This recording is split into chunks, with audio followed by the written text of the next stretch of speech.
Muito bom dia, gente. Mais um Fred Café chegando na área e hoje temos muita coisa para tratar. Então senta que lá vem as histórias, tá? Porque são diversos assuntos depois do fim de mais uma edição da Premier League. Já estou com saudades das histórias que a gente viveu no futebol inglês nessa temporada, no futebol europeu que ainda não terminou. Temos mais duas finais europeias nessa semana para a gente entender os outros dois campeões das três principais competições europeias. Mas enfim, o vídeo de hoje, vamos analisar os últimos três classificados para a Liga dos Campeões dentro do universo da Premier League.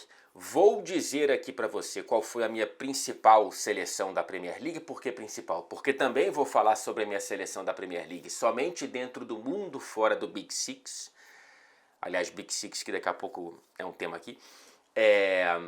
Também vou eleger melhor contratação, pior contratação, melhor brasileiro, melhores treinadores, evidentemente. Falar um pouquinho do Sunderland, mais um classificado para a próxima Premier League. E um pitaquinho inicial dessa semana de final de Liga dos Campeões, de algo que está me incomodando um pouquinho na repercussão dentro dessa construção, né, da final da Liga dos Campeões entre PSG e Inter de Milão. Lembrando que o nosso Fred Café é um oferecimento da queridíssima Melita, sempre trazendo um café fresquinho para o nosso Fred Café, conectando especialistas em futebol internacional, sendo a Melita uma especialista evidentemente em café. Temos nosso cupom CAFRED, que te dá 10% de descontos em todas as suas compras no site melita.com.br, além de frete grátis em compras acima de R$250. Encontro marcado aqui toda segunda-feira, 11 horas da manhã, horário de Brasília. A Melita, com muita alegria, é o café oficial do Fred Café. A Melita desperta você para sentir mais o esporte. Então vamos para o frescor desse nosso Fred Café, começando pelos 9 ingleses classificados para competições europeias. Rapaz, já estou com rugas de cansaço da próxima temporada de antemão. Na Conference League temos o Nottingham Forest, na Europa League Aston Villa e Crystal Palace, e na Liga dos Campeões 6. Liverpool, Arsenal, Manchester City, Chelsea, Newcastle e Tottenham. Todos classificados para a Liga dos Campeões, 5 do Big Six. O único que ficou fora, você já sabe qual foi, né? O Manchester United, que ganhou o troféu maior vergonha do futebol europeu dessa temporada. Já adianto aqui para você, porque foi patético o Manchester United nessa temporada. E tem muita gente, acho que ainda na dúvida o que acontece se o Chelsea vencer a Conference League. Nada em relação aos classificados dentro do universo do futebol inglês. Então são 9 e serão 9, não tem mais como isso mudar, tá? O Chelsea ganha a Conference League, a vaga que ele vai ganhar lá do Europa League vai para algum outro país da Europa, para algum clube de outro país da Europa, não fica na Inglaterra se o Chelsea vencer o jogo difícil contra o Betis nessa quarta-feira. E aí, com esse universo de classificados para a Liga dos Campeões, eu tenho que trazer o meu erro de 2 meses atrás, quando eu fiz um vídeo aqui para vocês, palpitando o que seria o resultado depois das 9 rodadas finais da Premier League. Essa foi a classificação final que eu projetei, com Forest na terceira colocação, Manchester City e Newcastle fechando o G5 e o Chelsea em sétimo. Subestimei o Chelsea e também o Manchester City. Superestimei, evidentemente, o Nottingham Forest, mas no fim das contas, tentando ser bondoso comigo mesmo, eu acertei 2 dos 3 classificados finais fechando esse G5, não que tenha sido um trabalho muito difícil. Eu acho que o erro com o Chelsea é maior do que os acertos com City e Newcastle. Tem inclusive uma galera do Chelsea no Brasil brava comigo, né? Me ofendendo nas redes sociais e me provocando. A provocação eu acho ótima. As ofensas, às vezes ok, às vezes não. Mas, pô, não é desrespeito, né? Projetar, acredito inclusive que muitos torcedores do Chelsea concordavam comigo no momento que eu gravei esse vídeo. Mas no fim das contas, bem-vindos ao grupo de torcidas que terminam a temporada bravas comigo. A do Liverpool foi na temporada passada, junto com a do Arsenal. A do Liverpool fez as pazes, a do Arsenal às vezes. Enfim, vamos nessa eterna roda faz parte do trabalho, né? Eu palpito e tento, no máximo, não ser desrespeitoso, e acho que não fui. Mas enfim, o Chelsea conseguiu a vitória no grande jogo da última rodada da Premier League, né? Foi a grande decisão, foi uma final, e acabou sendo uma final mesmo porque o derrotado não conseguiu vaga para a Liga dos Campeões, e o vencedor, sim, uma vitória, portanto, enorme do Chelsea fora de casa em Nottingham para coroar uma boa temporada, tá? Ela pode virar muito boa com o título da Conference? Não. Já disse aqui que o título da Conference não vejo como importante para o Chelsea, para além do fato de que você pode dizer que é o único clube da Europa com os 3 títulos continentais. A Conference é recém-criada, lembremos. Mas, de qualquer maneira, para o Chelsea, o principal já veio. A Conference é uma cereja no bolo, mas o bolo que é o principal já está aqui, que é uma vaga para a Liga dos Campeões, obedecendo às expectativas do início da temporada, inclusive aqui no canal. Eu falei lá, né, brigar por vaga na Champions via Premier League para o Chelsea era uma complexidade entre a dificuldade natural de um começo de trabalho, de um novo treinador, e a pressão com tons de obrigação por conta da grana investida no elenco, né? O Chelsea é o clube que mais investiu grana em contratações, mesmo com as vendas. Então a grana líquida, a grana bruta disparada maior, a líquida também é muito grande nos últimos anos na Premier League. Então havia um clima de obrigação. Cara, vaga para Champions é um mínimo, mas não é tão simples assim, porque o futebol não é planilha de Excel. Era um começo de trabalho e o Maresca entregou. Foi uma jornada com picos e vales, né? Foi uma jornada que começa de maneira espetacular, chegando a iludir certas pessoas, projetando uma briga por título com Liverpool e Arsenal, já com a queda do City, e depois uma queda tão brusca que parecia que no fim das contas terminaria em água, morrendo na praia.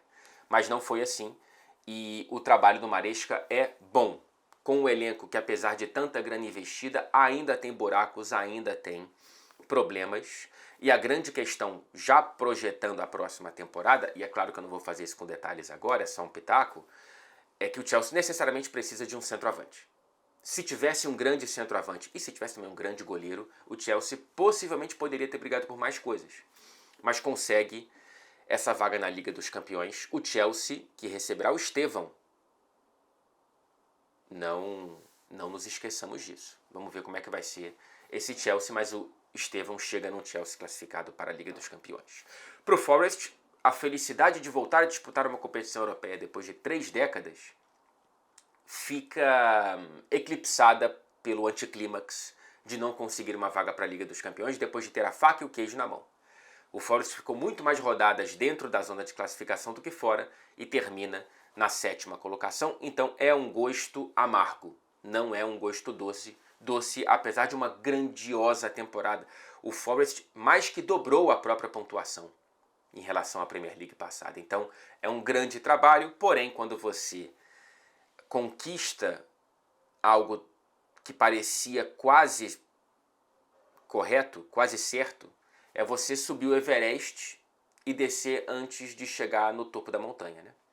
É grande, é muito grande, porém parecia que você chegaria lá e você não chegou. De qualquer maneira, a temporada do Forest merece muito mais elogios do que críticas.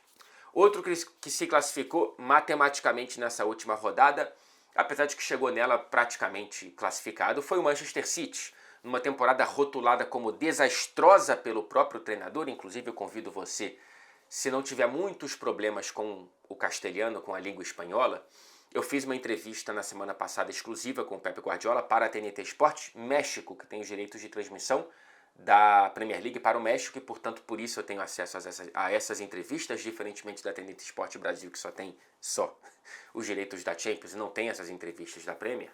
Eu fiz essa entrevista, portanto, em espanhol. O áudio é espanhol, as legendas são em espanhol, em castelhano, mas eu acho que aqui no YouTube dá para colocar legendas automáticas na língua que você quiser, né? Então dá para tentar colocar em português. Eu gostei da entrevista com o Pepe Guardiola, por isso que eu estou vendendo aqui. E nessa entrevista ele rotula mais uma vez, não foi a primeira, a temporada como desastrosa que termina em terceiro. Né? O Pep Guardiola nunca terminou em pontos corridos abaixo da terceira colocação com Barcelona, Bayern de Munique e Manchester City, porém essa foi sim a pior entre diversos pontos, diversos prismas.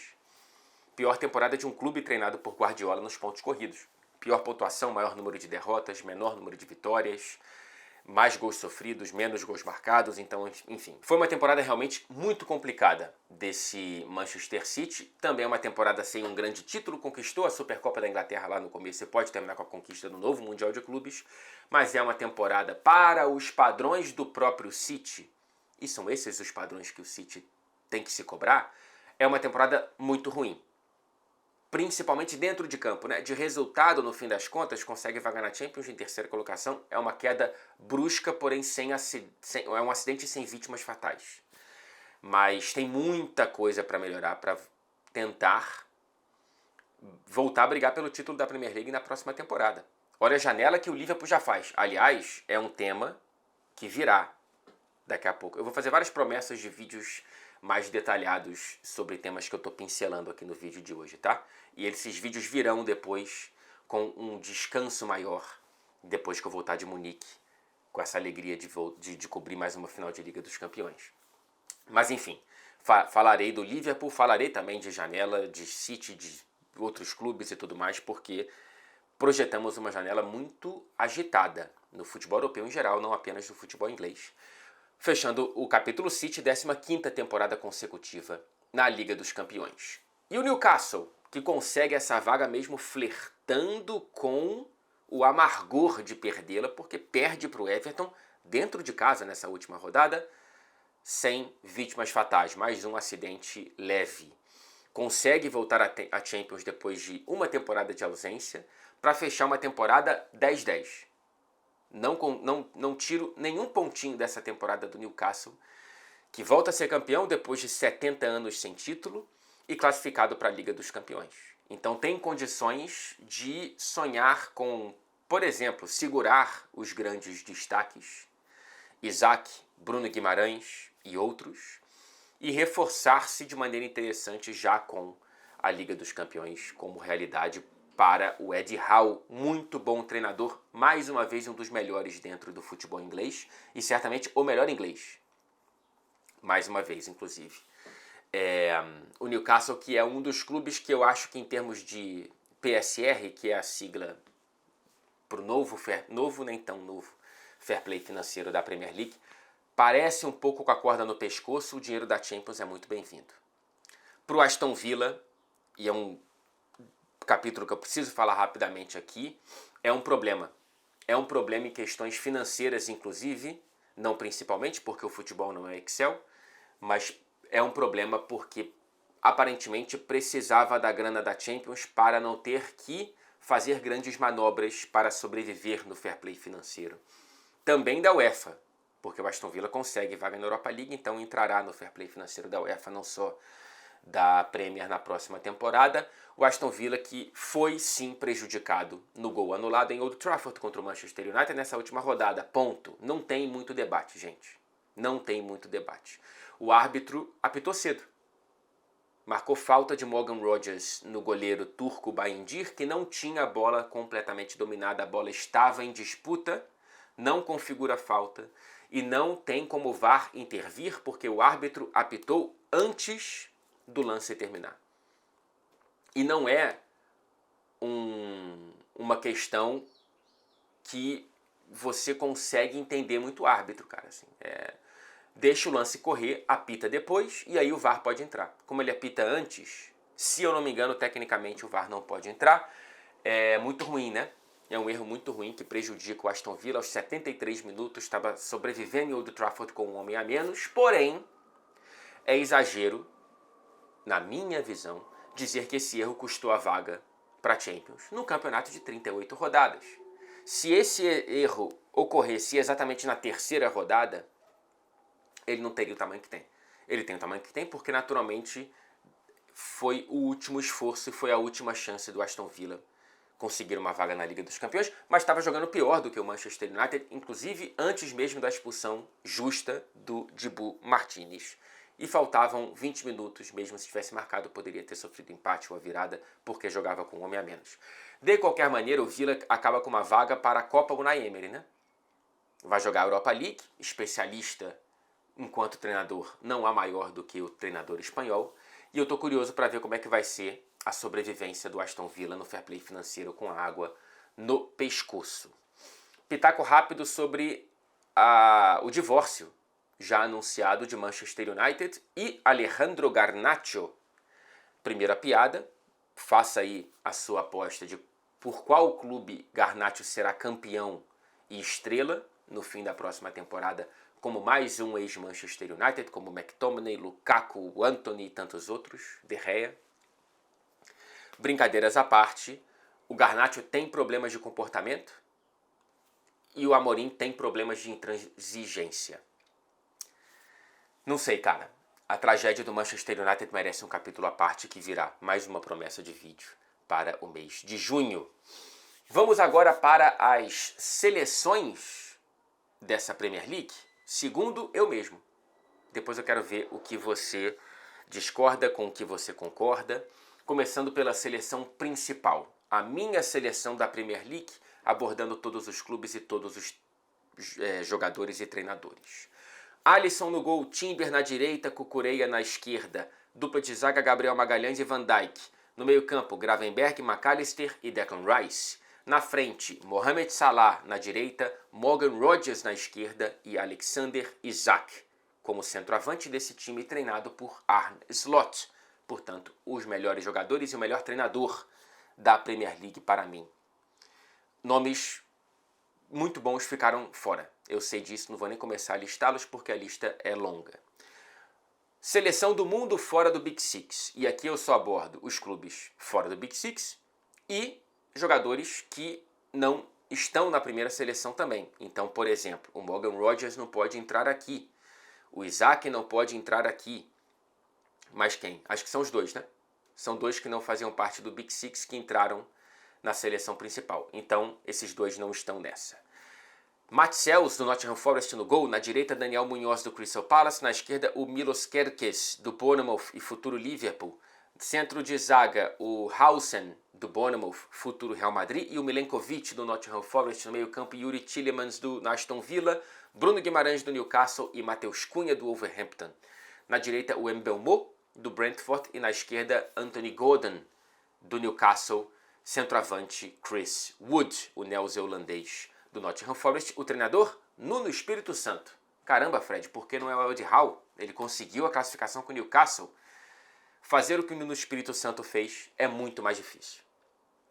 E eu já falei aqui que eu adoro o trabalho do Eddie Howe e para mim é o melhor treinador inglês, um dos melhores treinadores da temporada. Mas também já falei que o Nuno Espírito Santo dobrou a pontuação do Forest na última temporada. Termina com gosto amargo, mas é uma doce temporada, portanto, é o meu treinador desse time do mundo fora do Big Six. Craque da competição, craque do campeonato, não tem nem debate. Mohamed Salah com uma distância de um mundo para o segundo. Revelação, Lewis Skelly. Eu sei que não jogou a primeira temporada da competição, etc e tal, mas para mim ele entra muito bem no fator revelação de ser um cara que de fato conhecemos nessa temporada e gosto muito do Lewis Skelly. Melhor contratação, tem várias boas, tá? Merino no Arsenal, o Hausen no Bournemouth, o Onana no Aston Villa, o Sarr no Palace, o Liam Delap no rebaixado Ipswich, o Evanilson também no Bournemouth, mas eu vou ficar com o Milenkovic do Nottingham Forest, que veio da Fiorentina para ser, como vocês já viram, um dos melhores zagueiros da competição, na minha humilde opinião. Pior contratação, tem várias também ruins. O Sterling no Arsenal, por mais que empréstimo, é uma tragédia. O Chiesa no Liverpool, o Fulkrug no West Ham, o Smith Rowe no Fulham, o De Ligt no Manchester United, mas eu fico, por mais que ele tenha passado a segunda metade da temporada emprestado, eu fico com João Félix. Uma das piores contratações. O Chelsea precisava de um centroavante e investiu 50 milhões no João Félix, que não completou nem 13 jogos na Premier League. É uma tragédia, mais uma vez, o João Félix na própria carreira. Melhor brasileiro, vários também aqui que eu gostei muito nessa temporada. Gabriel Magalhães, que para mim só não ganhou porque se machucou no finzinho. Alisson, Evanilson, João Gomes, Murilo, tem vários. Mas para mim, eu fico com o Matheus Cunha, que foi o grande destaque. Eu sei que o João Gomes ganhou o prêmio dos torcedores como melhor jogador do Wolverhampton nessa temporada, mas também porque eles ficaram numa bronca com alguns comportamentos do Matheus Cunha, que para mim foi o melhor. O Matheus Cunha foi o que fez com menos à disposição, coletivamente. Né? É um dos grandes fora do Big Six, que consegue salvar e foi fundamental para salvar o Wolverhampton de um possível rebaixamento. Portanto, o futuro Manchester United, Matheus Cunha, boa sorte. Para mim, ganha o prêmio de melhor brasileiro da Premier League 24-25. Quem estará na Premier League 25-26 é o Sunderland. Que linda classificação, que lindo título, que lindo dia em Wembley. Um grande amigo que eu fiz aqui na Inglaterra, o Conor, estava lá, é torcedor fanático do Sunderland. E teremos, depois de muito tempo, Newcastle contra Sunderland, um dos clássicos mais ásperos da Inglaterra.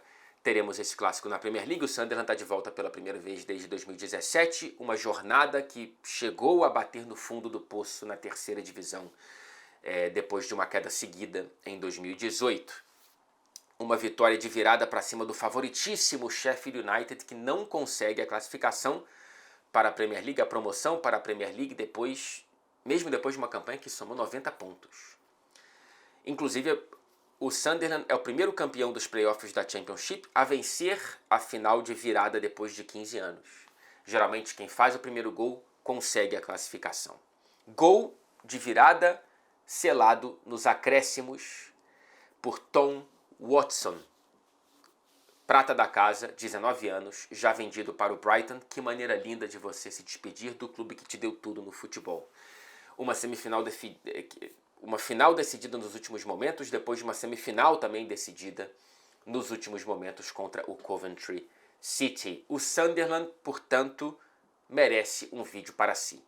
Teremos o mundo fora do Big Six, Sunderland, muito em breve aqui no canal. Agora é só uma pincelada para dar os parabéns para o meu amigo Conor e para tantas pessoas que foram emocionadas por aquele documentário Sunderland Till I Die. E eu fui uma delas antes mesmo de conhecer o Conor. E agora teremos o Sunderland de volta na próxima Premier League. Por quanto tempo é difícil saber. Como a gente já sabe, nas últimas 2 temporadas, os 3 que subiram caíram logo em seguida. Já admito a torcida para que o Sunderland não repita isso que parece já ter tons de destino. Para finalizar o nosso Fred Café de hoje, final da Champions, sábado, em Munique. Inter de Milão e PSG. Já disse que eu estarei lá, estou borbulhando de felicidade. Minha 7ª final de Liga dos Campeões. O que antes parecia um sonho impossível, agora se repete pela 7ª vez. E eu já começo aqui a demonstrar e a abrir para você um incômodo, cara, com a construção dessa final de Champions, como se ela não fosse uma final empolgante. Eu sei que ela não tem a grife, ela tem grife, tá? Para quem entende o momento do futebol europeu e a história do futebol europeu, o momento do PSG e a história da Inter de Milão, e o momento da Inter de Milão também, segunda final em pouco tempo. Tem gente dizendo que não é uma final empolgante, que não tem cara de uma grande final de Liga dos Campeões. E assim, cara, houve inclusive quem teve a ousadia de projetar uma final de Europa League mais legal. Sim, a final entre 2 dos piores grandes clubes da temporada do futebol europeu parecia mais legal do que a final da Champions. Tá vendo a temporada de olhos fechados. Ou tá buscando like fácil nas redes sociais. Sinceramente, bicho. E assim, pode parecer que é porque eu trabalho numa empresa que transmite a Liga dos Campeões e não transmite a Europa League e tudo mais. Cara, mas olha o que tem feito o PSG. Não tem a mesma grife, mas tem muito mais futebol. Olha o que tem feito a Inter de Milão. Aliás, para mim, olhando para toda a temporada do futebol europeu, o PSG é o segundo time mais legal de se ver jogar e a Inter eliminou o primeiro, que é o Barcelona. E a Inter também tem uma grande qualidade de jogo de futebol dentro de si. Ver essa Inter de Milão Olha o que ela fez contra o Barcelona em 2 jogos que entram para 2 dos melhores da era moderna da Liga dos Campeões, tá ligado? Então, assim, ninguém tem obrigação de acompanhar esses dois, que, repito, não estão na primeira prateleira de clubes europeus acompanhados no Brasil, e eu entendo isso, mas eu tenho obrigação de acompanhá-los. E eu te prometo que é o encontro de 2 das melhores equipes da temporada. E são 2 torcidas que vão para Munique com uma fome do tamanho do mundo, cara. O caso Real Madrid é tão absurdo, é tão extraordinário, que fez o extraordinário parecer extremamente acessível e normal. E muita gente começou a ter a sensação de que ganhar a Liga dos Campeões não é tão especial assim. Bicho, o PSG nunca ganhou. A Inter de Milão não ganha tem 15 anos. E só ganhou 3 na própria história, está em busca do 4º. Não é simples. O Real Madrid ele vive um mundo à parte, com mais do que o dobro do segundo colocado. O restante é briga de foice. Então, ganhar a Liga dos Campeões será extraordinário, porque não é mais para o Real Madrid, porque está acostumado extremamente, principalmente no histórico recente. E será entre 2 dos times mais bons de bola dessa temporada do futebol europeu. Então, é isso. Então, estou compartilhando meu incômodo antes de viajar para Munique nessa terça-feira. Falarei mais da final da Liga dos Campeões aqui no canal. Terá um vídeo de prévia na sexta-feira. E daqui a pouquinho eu estou indo para as ruas de Liverpool acompanhar a festa com o trio lá, o time no ônibus e esperando 500 mil de pessoas nas ruas de uma das cidades mais legais que eu conheci nesse planeta que se chama Liverpool. É isso, minha gente. Uma boa segunda-feira para você, uma boa semana de final de Liga dos Campeões principalmente. Até o próximo vídeo. Próximo vídeo? Nessa terça-feira. Falando sobre a primeira lista de convocação de Carleto Ancelotti, que chegou com bonezinho e tudo.